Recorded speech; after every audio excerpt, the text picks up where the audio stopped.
In the next 24 hours, approximately 10,000 Americans will retire at age 65. Tomorrow, all of these people will be entering the second half of their lives. So the question is, are they entering a period that's going to be the best time of their life, where they can do anything they want to do? Or are they entering a period of boredom and loneliness? It actually depends on them. It depends on how they view their destiny. And the same thing applies to all of us. We either have already reached that milestone or we are going to reach the milestone, and how well we deal with it depends on our own self-perception. Let me give you an example. I have a client that I worked with for over 20 years, and he was a great guy. Every time I went into his office, I felt good.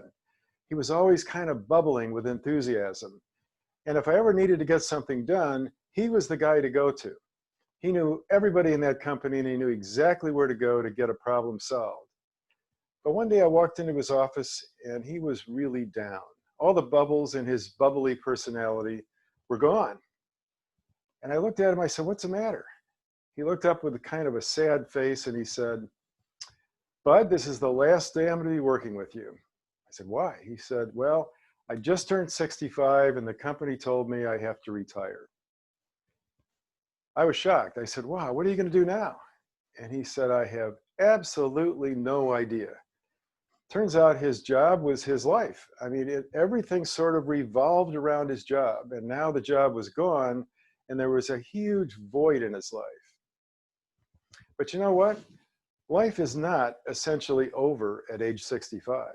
In the United States, with all of the medical improvements we've had, our lifespan is much longer than you probably realize.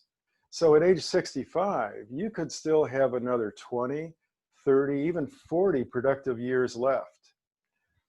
And how you deal with that is kind of how you think about yourself, your own self-perception. The key is to develop a plan for the second half of your life.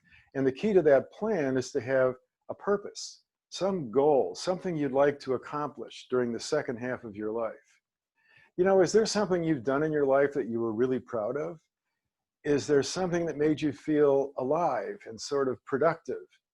Those are all clues that could lead to the goal you might want to have for the second half of your life. The second half of your life should not simply be a repeat of the first half. It should be something different. It's a time when you can have fun and rewarding experiences. We should all strive for this. Make the second half the prime of your life, because now's the time that you can be who you really were meant to be.